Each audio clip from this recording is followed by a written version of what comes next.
नमस्कार, स्वागत है आपका हॉर्नबिल टीवी भारत पर। आइए देखते हैं अब तक की खबरें।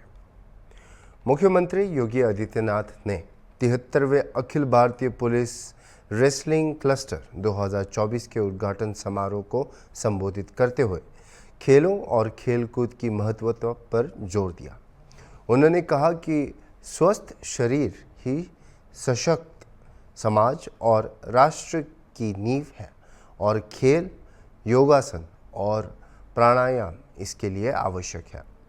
सीएम ने उत्तर प्रदेश में खेलों को बढ़ावा देने के लिए की जा रही पहलों का वर्णन किया, जिसमें खेल नीति और ओलंपिक, कॉमनवेल्थ और एशियाड मेडलिस्ट खिलाड़ियों को सीधे पुलिस बल में भर्ती करने की कार्यवाही शामिल है। अब तक 500 से अधिक खिलाड़ियों को उत्तर प्रदेश पुलिस में शामिल किया गया है। डीजीपी यूपी प्रशांत कुमार ने भी खेलों के समर्थन की बात कही है, जबकि सशक्त सीमा बल के डीजी दलजीत चौधरी ने बताया कि यह 4 दिन लंबा आयोजन है, जिसमें देश भर की 34 टीमों ने भाग लिया है। प्रतियोगिता में arm wrestling, boxing, body building और सांस्कृतिक कार्यक्रम शामिल हैं।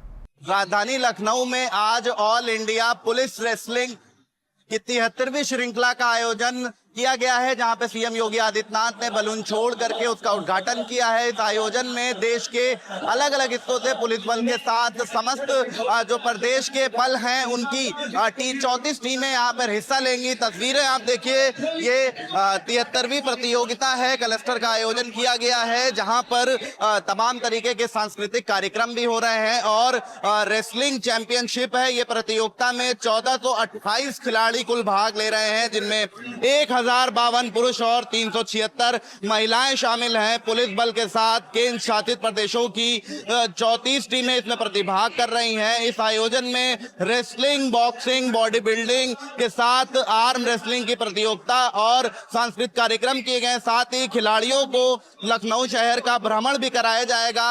ये आयोजन 9 तारीख से यानी कि आज से शुरू हुआ है और 13 सितंबर तक चलेगा। 4 दिनों के इस आयोजन में जो खिलाड़ी हैं, जो अलग अलग प्रदेशों से पहुंचे हुए हैं यहाँ पर, उनको सैर भी कराई जाएगी लखनऊ की, दिखाया जाएगा, मुख्य केंद्र आकर्षण का बनाया जाएगा लखनऊ को। और गौरतलब है कि जिस तरह से लगातार उत्तर प्रदेश में योगी सरकार खेलों को बढ़ावा देने का काम कर रही है, उसी के क्रम में आज ये फिर से 73वीं रेसलिंग कॉम्पिटिशन क्लस्टर का आयोजन मुख्यमंत्री की तरफ से इसका उद्घाटन हुआ है। चाहे फिर फुटबॉल हो या फिर क्रिकेट हो या फिर आज की ये प्रतियोगिता, इन तमाम जगहों पर सीएम योगी आदित्यनाथ खुद पहुंच रहे हैं, उद्घाटन कर रहे हैं और ये सीधा संदेश दे रहे हैं कि खेलों का क्या महत्व है। इस प्रतियोगिता में, इस कार्यक्रम में जो भी दर्शक हैं, जो भी जनता है, वो निःशुल्क रूप से आ सकती है, देख सकती है और साथ ही साथ इसका सीधा लाइव प्रसारण किया जाएगा। तमाम सोशल मीडिया पर इसका प्रसारण किया जाएगा, वहां से भी लोग इसको देख सकते हैं। तो 4 दिन तक ये चलने वाला है। 13 तारीख को इसका समापन होगा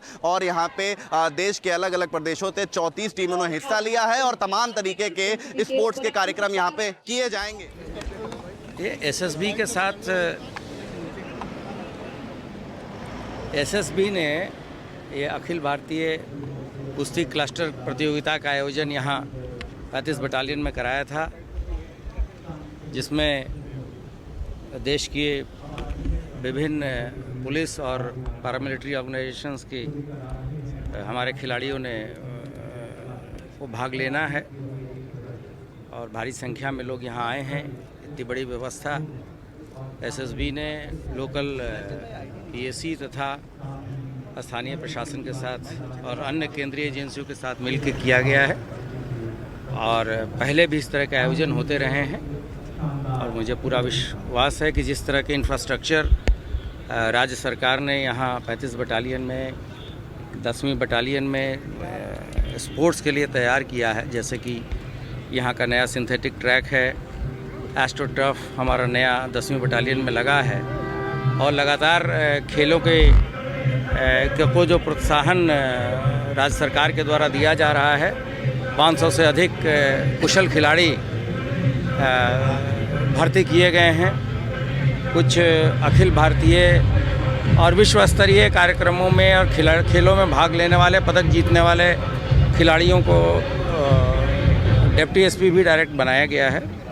राज्य सरकार के द्वारा, तो इससे से अधिक खेल संस्कृति और खेल भावना जागृत होगी। ये इस तरह की चीज़ें पुलिस नहीं करती है, और पुलिस के जब गोलियां चलती हैं और जिन लोगों ने इस तरह की चीज़ें फेस की हैं, जो हमारे पूर्व के अधिकारी रहे हैं या कर्मचारी रहे हैं, उन सबको ये पता है, और इस तरह की सारी बातों का मैं खंडन करता हूँ, और पुलिस पूरी तरीके से निष्पक्ष होकर कार्रवाई करती है। अभी हमारे सभी वरिष्ठ अधिकारियों ने मौका का मुआयना किया है, और हम लोग चीज़ों को गंभीरता से देख रहे हैं, और जिस तरह के तथ्य प्रकाश में आएंगे हम मीडिया को अवगत कराएंगे। सर, एटीएस भी मौके पे गई है, उसने मौका मुआयना नहीं, वो तो हम सभी पहलुओं को देखेंगे, और बिना पूरी जांच पड़ताल किए इस पर कुछ भी कहना अभी संभव नहीं। एसएसपी एडीजी दलजीत चौधरी जी है मेरे साथ में। दलजीत जी, आज जिस तरीके का सर आयोजन यहाँ पे किया गया है, 73वां ये श्रृंखला थी, क्या कुछ खास रहा, किस तरीके का?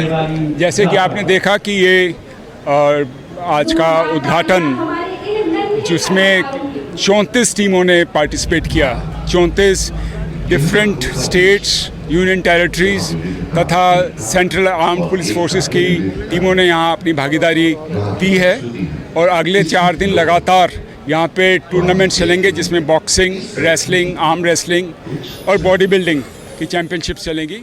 हमारे सीनियर रेफरीज, अंपायर्स, ऑफिसर्स इस पूरे मैच को देखेंगे। हमें पूरा सहयोग उत्तर प्रदेश पुलिस से प्राप्त हुआ है और स्पोर्ट्स अथॉरिटी ऑफ इंडिया से प्राप्त हुआ है, और हम चिन्हित करेंगे कि वो ऐसे खिलाड़ी जिनमें रियल टैलेंट है, उनको हम चिन्हित करने के उपरांत उनको बढ़िया स्पेशलाइज्ड कैंप्स में भेजें, ताकि वो आगे भविष्य में अच्छा प्रदर्शन कर सकें तथा भारत को इंटरनेशनल चैम्पियनशिप्स में कुछ अपना नाम रोशन कर सकें। लगातार बीजेपी सरकार जो है खेलों को बढ़ावा दे रही है, तमाम तरीके के आयोजन हो रहे हैं, तो ये जो 72 हो चुका है, ये 73वें में ये चेंजेस क्या है, किस तरीके का ये खास? पहले 72वें में एथलेटिक्स था, ये 73वें में जो 4 मैंने आइटम बताए वो एथलेटिक्स उसमें मैचेस थे। इसमें रेसलिंग है, बॉडी बिल्डिंग है, आर्म रेसलिंग है एंड बॉक्सिंग है। धन्यवाद। तो एसएसबी के एडीजी दलजीत थे, जिन्होंने साफ तौर से बताया है कि किस तरीके का ये आयोजन है। हालांकि इससे पहले 72 इस तरीके के क्लस्टर का आयोजन किया जा चुका है, आज 73वां है, और इसमें खास ये है कि ये रेसलिंग है। इससे पहले एथलिक का हुआ था और ये रेसलिंग है। तो 4 दिन तक ये चलेगा, जिसका सीधा प्रसारण सोशल मीडिया के माध्यम से भी देखा जा सकता है। वीडियो जर्नलिस्ट अनिल सैनी के साथ अशरफ शाह, हॉर्नबिल टीवी, लखनऊ। लखनऊ में 73वें रेसलिंग क्लस्टर प्रतियोगिता का उद्घाटन मुख्यमंत्री योगी आदित्यनाथ ने किया। इस अवसर पर DG Sashakt Seema Bal SSB Daljeet Chaudhary, UP DGP Prashant Kumar और arm wrestling federation of India की अध्यक्ष और बॉलीवुड अभिनेत्री प्रीति झंगानी भी मौजूद रही। प्रीति झंगानी ने हॉर्नबिल टीवी से बातचीत में कहा कि स्वस्थ शरीर के लिए खेलकूद और योगासन अत्यंत महत्वपूर्ण है। उन्होंने योगी सरकार की खेलों को बढ़ावा देने की पहल की सराहना भी की और बताया कि आज महिलाएं स्पोर्ट्स में सक्रिय भागीदारी कर रही हैं। ऑल इंडिया आर्म रेसलिंग की प्रेसिडेंट प्रीति झंगानी और बॉलीवुड अभिनेत्री मेरे साथ में मौजूद हैं। मैम, आज आप यहाँ पे आई हुई हैं, लखनऊ पहुँची हैं। सबसे पहले तो ये बताइए कि लखनऊ पहुँच के आपको कैसा लग रहा है? देखिए, लखनऊ में तो हमेशा बहुत ही अच्छा लगता है। यहाँ के लोग, यहाँ की मिठास और ऑफ कोर्स यहाँ का बेहतरीन जो एटमॉस्फेयर है। और आज जो आयोजन किया गया है 73rd all India police wrestling cluster के लिए, वो तो मैं शानदार से भी ज़्यादा कहूँगी, क्योंकि इतना खूबसूरत आयोजन प्लस इतना प्रोफेशनल जो ऑर्गेनाइजेशन किया है, वो अमेजिंग है। इससे पहले भी 72, आपने 73 की बात कही, अभी तो 72 हो चुके हैं। इससे पहले एथलीट था। आज ये फर्स्ट टाइम ऐसा है कि आर्म रेसलिंग को आप बतौर प्रेसिडेंट किस तरीके से इसको देखती हैं? क्या लग रहा है कि कैसे इस स्पोर्ट्स को बढ़ावा दिया जा रहा है? ये मेरे लिए एक बहुत बड़ी गर्व की बात है, ऑनर की बात है। आज एज पैफी, जो people's arm wrestling federation India है, उसकी प्रेसिडेंट के दौर से मैं आई हूँ 73rd रेसलिंग क्लस्टर के लिए। और आर्म रेसलिंग जो है, आज देश में आई थिंक एक भी इंसान नहीं होगा जो नहीं जानता होगा कि क्या बढ़ावा हो रहा है आर्म रेसलिंग का, और आर्म रेसलिंग में कितने लोग इस स्पोर्ट को देख रहे हैं, सराह रहे हैं। जो प्रो पंजा लीग भी आ रहा है 4 अक्टूबर से, वो भी लोग बहुत ही उत्साह से देख रहे हैं। और जो हमारे नेशनल गेम्स थे इस साल जो नागपुर में हुए, उसमें 2000 से ज़्यादा एथलीट्स ने पार्टिसिपेट किया। और हर साल हमें ये आशा है कि और भी एथलीट्स आ रहे हैं। तो इतना जो इंटरेस्ट है आर्म रेसलिंग है, इसके लिए हम बहुत बहुत खुश हैं। हमने बहुत मेहनत भी की है इसके लिए, लेकिन और यहाँ पे तो बहुत ही अच्छा लग रहा है कि आज आर्म रेसलिंग एज तौर प्रेसिडेंट मैं यहाँ हूँ, तो बहुत अच्छा लग रहा है। युवाओं के लिए क्या कहना चाहेंगी आर्म रेसलिंग की तरफ उनको प्रोत्साहित करने के लिए, अब की जो जनरेशन है उसके लिए? युवाओं को मैं यही कहना चाहूँगी, बहुत ही एक ऐसा स्पोर्ट है जो हर एक इंसान ने खेला हुआ है। एक ऐसा स्पोर्ट है जिसकी एंट्री लेवल बहुत ही फाइनेंशियल एंट्री पॉइंट भी कम है। तो ये हर एक इंसान ये स्पोर्ट खेल सकता है। कोई एक्सपेंसिव इक्विपमेंट की ज़रूरत नहीं है इस स्पोर्ट में, और इसके रूल्स भी आसान हैं। तो हर युवा इस खेल को खेल सकता है। और मैं हर युवा को इनवाइट भी करूंगी कि आप दूसरी चीज़ों से दूर जाकर एक स्पोर्ट में आइए, एक आर्म रेसलिंग में आइए, जहां पे आप अपना बल भी दिखा सकते हैं, अपना मेंटल स्ट्रेंथ भी दिखा सकते हैं, और एक ऐसा स्पोर्ट है जिसको आप ऑल अराउंड आप डेवलपमेंट कर सकते हैं। आखिरी सवाल रहेगा आपसे, लगातार योगी सरकार महिलाओं को सशक्त करने के लिए महिलाओं को बढ़ चढ़ के हिस्सा करवा रही है, दिलवा रही है। आमतौर पर ऐसा देखा जाता है कि पहले महिलाएं इन सब चीज़ों में नहीं शामिल होती थी। इसको लेकर के कैसे देखती हैं आप कि योगी सरकार किस तरीके से महिलाओं को सशक्त कराने का काम कर रही है? ये एक बहुत ज़रूरी और बहुत महत्वपूर्ण जो स्टेप है योगी सरकार ने ली है। और जैसे हम देख रहे हैं कि स्पोर्ट्स के मैदान में, हर मैदान में, चाहे वो एथलीट हो या एडमिनिस्ट्रेशन में हो, युवाओं महिलाओं को आगे बढ़ावा दिया जा रहा है। और आज पहली बार एक आर्म रेसलिंग फेडरेशन की भी प्रेसिडेंट महिला है, आपके सामने खड़ी है। तो ये इससे बड़ा और क्या एक एग्जाम्पल हो सकता है हमारी सारी देश की सरकार और योगी सरकार के लिए। उत्तर प्रदेश के डीजीपी ने जाति के आधार पर एनकाउंटर करने के आरोपों को नकारते हुए कहा कि पुलिस की कार्रवाई पूरी तरह निष्पक्ष है। उन्होंने स्पष्ट किया कि पुलिस जाति देखकर एनकाउंटर नहीं करती और सभी मामलों में निष्पक्षता बरती जाती है। लग रहा है कि जाति देखकर एनकाउंटर मंगेश यादव एनकाउंटर में चप्पल में पुलिस, बिना बुलेट प्रूफ जैकेट के पुलिस, ये इस तरह की चीजें पुलिस नहीं करती है। और पुलिस के जब गोलियां चलती हैं और जिन लोगों ने इस तरह की चीजें फेस की हैं, जो हमारे पूर्व के अधिकारी रहे हैं या कर्मचारी रहे हैं, उन सबको ये पता है। और इस तरह की सारी बातों का मैं खंडन करता हूं और पुलिस पूरी तरीके से निष्पक्ष होकर कार्रवाई करती है। गुजरात के सूरत में गणेश उत्सव के दौरान सैयदपुरा इलाके में असामाजिक तत्वों ने गणपति पंडाल पर पथराव किया, जिससे तनाव का माहौल उत्पन्न हो गया। आक्रोशित लोगों ने सैयदपुरा पुलिस चौकी का घेराव कर दिया। विधायक कांति बल्लर ने मौके पर पहुंचकर आश्वासन दिया कि पुलिस कड़ी कार्रवाई करेगी। गुजरात के गृह मंत्री हर्ष सांघवी ने बताया कि 6 आरोपियों को गिरफ्तार कर लिया गया है और 27 अन्य लोग हिरासत में हैं। पुलिस कमिश्नर अनुपम सिंह गहलोत ने कहा कि स्थिति पर नियंत्रण पाने के लिए लाठीचार्ज और आंसू गैस का इस्तेमाल किया गया। सूरत के सभी इलाकों में पुलिस तैनात की गई है और शांति भंग करने वालों के खिलाफ कार्रवाई जारी है। सूरत शहर के लोग सूरज की पहली किरण के दर्शन कर रहे होंगे, तब तक पत्थर फेंकने वाले और पत्थर फेंकने के लिए बहकाने में, ये युवाओं को बहकाने वाले सभी लोगों को गिरफ्तार किया जाएगा और सभी लोगों पे कड़ी से कड़ी कार्रवाई होगी। मैं खुद यही स्थल पे अभी हाजिर हूं। सूरत शहर की पूरी पुलिस की टीम रात भर जाग के सूरज की पहली किरणों से पहले ये सभी पत्थरबाजों को अरेस्ट करेगी और गुजरात की शांति को ठेस पहुंचाने वाले एक भी व्यक्ति को छोड़ा नहीं जाएगा।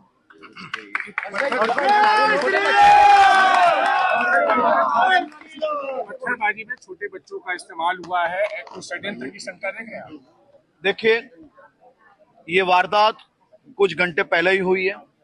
राज्य के गृह मंत्री के तौर पे जब इंक्वायरी चालू है, कॉम्बिंग अभी चालू है, मेरा ये मानना है कि ये पूरी डिटेल्ड कार्रवाई और डिटेल्ड माहिती मैं आपको कल दोपहर को दूंगा। मैंने मेरी गांधीनगर का प्रवास रद्द किया है। मैं सूरत शहर के सभी लोगों के साथ कल यहाँ ही रुका हुआ हूँ। ये पूरे तहकीकात के बाद मैं आपको स्वयं पूरी माहिती आपको प्रेस को दूंगा। खास तौर पे मेरी एक विनती है कि ये राज्य मात्र देश नहीं, मात्र राज्य के युवा नहीं, लेकिन देश भर के युवाओं का सपना साकार करने के लिए रोजगारी देने वाला सबसे बड़ा राज्य है। हम सबकी जिम्मेदारी है कि हमारी उम्र कोई भी हो, लेकिन हमें कोई बहकावे में लाए और वो बहकाने में आके हम अगर इस प्रकार का प्रयास करेंगे तो ये प्रयास की सजा वो सबसे सख्त होगी। उसमें कोई भी उम्र नहीं नजर में आती है। गुजरात की शांति को ठेस पहुंचाने वाले एक भी व्यक्ति को छोड़ा नहीं जाएगा। और मैं फिर से एक बार बोल रहा हूं, इस प्रकार की कोई भी करतूत अगर आप कर रहे हो तो आप जरूर से ये सोच के रखना कि किसी भी प्रकार की छूट आपको नहीं मिलेगी। मैं ज्यादा शब्द में नहीं बोलूंगा, लेकिन कानून के हिसाब से कार्यवाही एकदम स्ट्रांग की जाएगी और फिर कोई कभी भी किसी भी धर्म इस प्रकार के पत्थर फेंकने की हिम्मत नहीं करेगी। 7 सितंबर 2024 को महगामा के राजेंद्र स्पोर्ट्स स्टेडियम में प्रमंडल स्तरीय एक दिवसीय सहकारी महासम्मेलन का आयोजन किया गया। इस कार्यक्रम की शुरुआत कृषि मंत्री दीपिका पांडे सिंह, रजिस्ट्रार कोऑपरेटिव झारखंड श्री सूरज कुमार, जिला दंडाधिकारी श्री जिशान कुमार और पुलिस अधीक्षक श्री अनिमेश नैथानी ने दीप प्रज्वलित करके की। मंत्री दीपिका पांडे सिंह ने सहकारी आंदोलन की महत्ता पर जोर देते हुए कहा कि सहकारिता से जिले का विकास संभव है। उन्होंने किसानों को 50,000 रुपये की जगह 2 लाख रुपए तक की ऋण माफ़ी की योजना की घोषणा की और सहकारी बैंकों को राज्य के महत्वपूर्ण बैंकों में बदलने की बात कही। रजिस्ट्रार सूरज कुमार ने सहकारी आंदोलन को बढ़ावा देने की आवश्यकता पर बल दिया और सहकारी डेटा बेस तैयार करने की जानकारी भी दी। महासम्मेलन के दौरान विभिन्न योजनाओं का लाभ लाभुकों को प्रदान किया गया, जिसमें हार्वेस्टिंग टूल्स किट, केसीसी योजना, मोबाइल वेंडिंग कार्ट और मत्स्य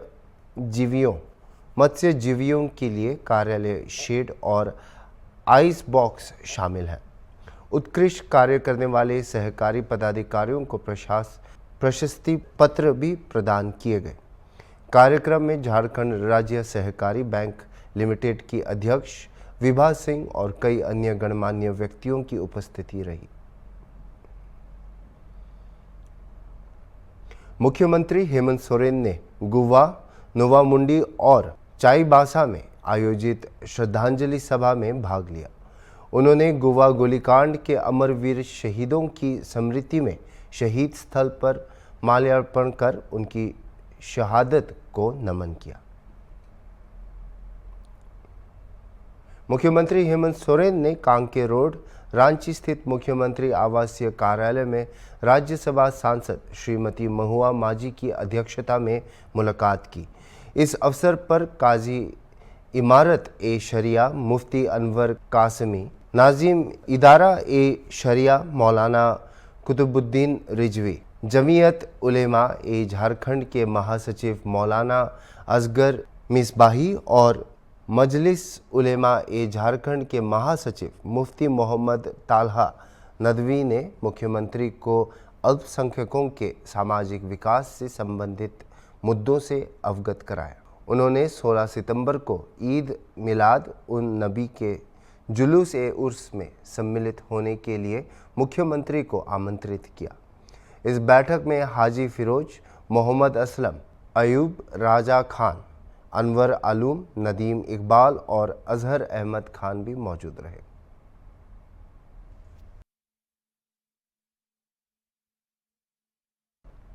आईसीडीएस मेघराज घटक 1 द्वारा बीआरसी में पोषण माह कार्यक्रम आयोजित किया गया।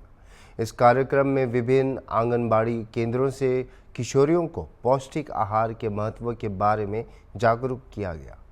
किशोरियों को बताया गया कि बाजार का खाना न लेकर हरी सब्जियों और बाजरा का दैनिक सेवन करें। इसके अलावा सप्ताह में एक बार आयरन की गोली लेने की सलाह भी दी गई। कार्यक्रम की पूरी दिशा निर्देशन मनीषा बेन ब्रह्मभट्ट ने की। ઘટક કક્ષાનો કાર્યક્રમ મેઘરજ બીઆરસી ભવનમાં યોજાયો છે, જેમાં બહુ મોટી સંખ્યામાં આંગણવાડી કાર્યકર બહેનો તેમજ 15 થી 18 વર્ષની પૂર્ણાની કિશોરીઓ તેમજ અમારા મહેમાનગણ પધાર્યા છે। ત્યારે આજના થકી આઈસીડીએસમાંથી મળતી સેવાઓ લાભોની અમે જાણકારી આપી, તેમજ ઘરેલું તાજો ખોરાક ખાવો જોઈએ અને મિલેટ્સના ધાન્યનો રોજ બરોજ આપણે ઉપયોગ કરવો જોઈએ। બજાર ખોરાક ન ખાવા જોઈએ, વ્યસન ન કરવા જોઈએ, તેમજ કિશોરીઓને આયર્ન ફોલિક ગોળી દર અઠવાડિયે એક લેવી જોઈએ। આરોગ્ય તપાસ આજના કાર્યક્રમમાં કિશોરીઓની ગોઠવવામાં આવી છે। સાથે સાથે કિશોરીઓનું લોહીનું હિમોગ્લોબિનનો ટેસ્ટ પણ આજે કરાવવામાં આવ્યો છે અને સાથે સાથે આજે અમારી આંગણવાડી કાર્યકર બહેનો થકી આંગણવાડી કેન્દ્રોમાં વિવિધ કાર્યક્રમો યોજાના છે અને ઘરે ઘરે ગૃહ મુલાકાત દ્વારા બધા લોકોને સમજાવવાનું છે કે આપણે કેવો આહાર ખાવો જોઈએ, સ્વચ્છતા રાખવી જોઈએ, તેમજ બાળકોને કુપોષિત ન થાય તે માટે કેવો ખોરાક ખવડાવવો જોઈએ, નિયમિત આંગણવાડીમાં બાળકોને મોકલવા જોઈએ, તેમજ ગૃહ મુલાકાત દ્વારા બાળકોનું વજન અને એનું ગ્રોથચાર્ટ સમજાવટ કરવામાં। अभी के लिए इतना ही और खबरों के लिए आप देखते रहिए हॉर्नबिल टीवी।